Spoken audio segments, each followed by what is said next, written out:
Здраво, ова е 159-тото издание на Видеологија со Златко Ѓелески, дигитален краток осврт за актуелни филмски остварувања, односно спонтана критичка анализа која е збир на први впечатоци илустрирани со подвижни слики. Денешниот репертоар е колектив на Александар Нанау, во кој станува збор за тимот на истражувачки новинари од романскиот спортски весник Спортска газета,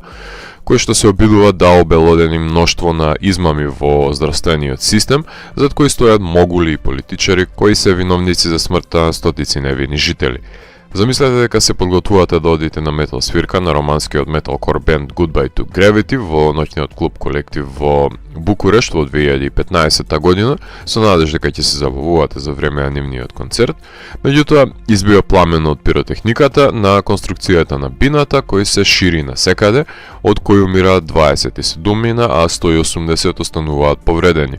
Непосредно по немилиот настан започнува експоненцијално да умираат повеќе жртви со изгореници во болниците,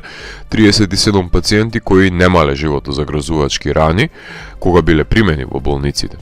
Еден од докторите решава да ја сподели стравичната вистина со тим на истражувачки новинари од Спортскиот весник, што е само иницијалната каписла за откривање на огромен број на премолчени лаги, започнувајќи со употребата на растворените средства за дезинфекција, кои не ги задоволуваат параметрите за употреба, што овозможува создавање на наслаги од смртоносни бактерии врз недоволно добро стерилизираните инструменти кои ги користат хирурзите, пренесувајќи ги од пациент на пациент. Недоволната хигиена во болниците, кои власта самоуверено ги рамни со болниците во Германија, се вбројува како дополнителен причинител за зголемување на цифрата на пациенти, на кои драстично им се влошува здравствената состојба која водела кон смрт. Енорна е дискрепанцата помеѓу призорите кои ги гледаме наспроти демагошките искази кои ги слушаме од властите.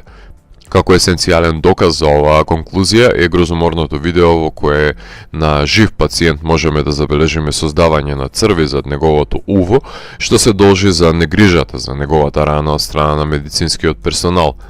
Вивнувањето на колектив во пламен е само метафора за колатералната штета, која ќе предизвика романското корумпирано здравство. Во првата половина на филмот ја забележуваме посветеноста на новинарите предводени од Каталин Толонтан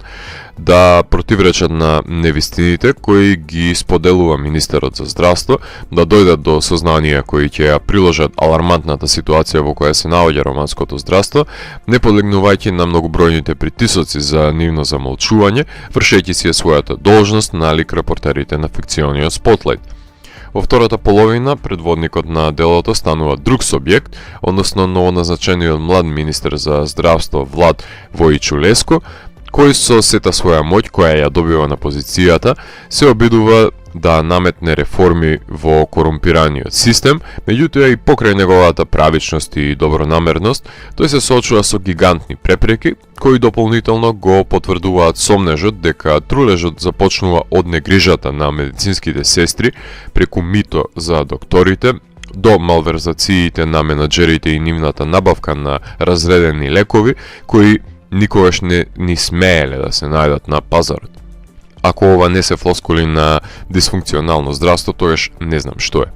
Министерот посочува една јасна индикација, ако не се исполнат стандардите, тогаш не смее да се добие дозвола за работа, без разлика на врските и подкупите кои се навикнати имотните мафијаши да ги користат како средство за добивање на незаслуженото. Меѓутоа, еден човек со исправни морални вредности не може да се бори со подлиот октопод на мафијашите, кој има позиционирано пипала во секоја сфера. Иако тој се обидува да биде транспарентен со јавноста, не само да го изговори тој збор без неговата тежина да ја почувствува на грбот и отслика со натажените изрази на лицето, постојаниот атак од новинарите го прифаќа со насмев како комплимент, затоа што знае дека тие треба да си ја работат својата работа за да му ја олеснат неговата, бидејќи единствено тие работа за доброто на народот, кои не подклекнувале на игнорантските изјави на неговиот претходник. Делото е врвна докуфикција во која покрај овие назначени главни субјекти учествуваат доктори кои ги споделуваат премолчените лаги со медиумите, жртвите со изгорениците, од кои една дури станува модел во артистичка фотосесија, која сведочи дека нема да дозволи овој немил настан да ја попречи во намерите преземајќи го кормилото на незиниот живот, не барајќи одмазда за слученото, на што арогантните новинари добиваат лекција по скромност која одамна заборавиле како гласи, а во делото имаме пристап и до политичари кои се представници на власта, за во епилогот да забележиме дека народот ја доделува моќта на луѓето кои профитираат од неговото заразување и смрт. Докторите во Романија стануваат касапи и екзекутори, а болниците ни многу билиште, модерни концентрациони логори. Хипократ прави пируети во неговиот гроб. Не сме ние далеко од овој кошмар или можеби веќе го живееме, па не сме свесни за неговите последици, иако смртта се иззема низините жртви околу нас. Кој знае дали храбро и непокорно би реагирале домашните новинари на заканите по нивните животи, доколку би откриле ваква злоупотреба на функција, затоа што луѓето кои стапнуваат во болниците се препуштени на туѓа немилост и стануваат статистика помеѓу мртвите, која ќе ја проголта заборавот. Нанау, заедно со Дана Бунеску и Џорџ Крег, го монтираат филмот на тој начин што образуваат една градација во обелоденувањето на траорните лаги по несреќата, образувајќи драматуршка целина која се доближува до фикционите чинители. Режисерот е и снимател на документарниот филм, кој има пристап во работењето и на новинската агенција и на новиот министер, снима на рака, за да се долови натурализмот, со синема верите пристапот и со обсервирањето ја обзнанува безнадежноста во која е западнато здравството, кое постепено ескалира во геноцид. Режисерот Александар Нанау умее да ги улови контрадикторностите на романското општество и да продре во животите на заборавените, маргинализирани ликови, како во случајот на ликовниот уметник кој живее до контејнерите во зградата во The World According to Йон Б од 2009 година, или пак братчето кое расте заедно со двете сестри додека нивната мајка е во затвор во фестивалскиот фаворит Toto and His Sisters од 2014 година, кај што можеме да забележиме доближување до лицето на реалноста со помош на неапологетскиот натурализам, која соголува фасадата на европската Романија, што првенствено се неколку од најсилните начела на неговата филмска поетика, демонстрирани и во неговата нова творба.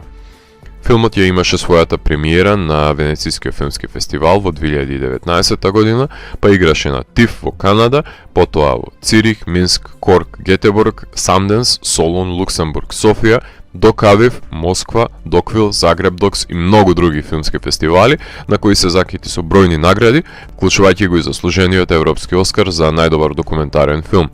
Се надевам дека ќе успее HBO да го пласира и на американските Оскари и дека ќе ја присвои статуетката за документаристика,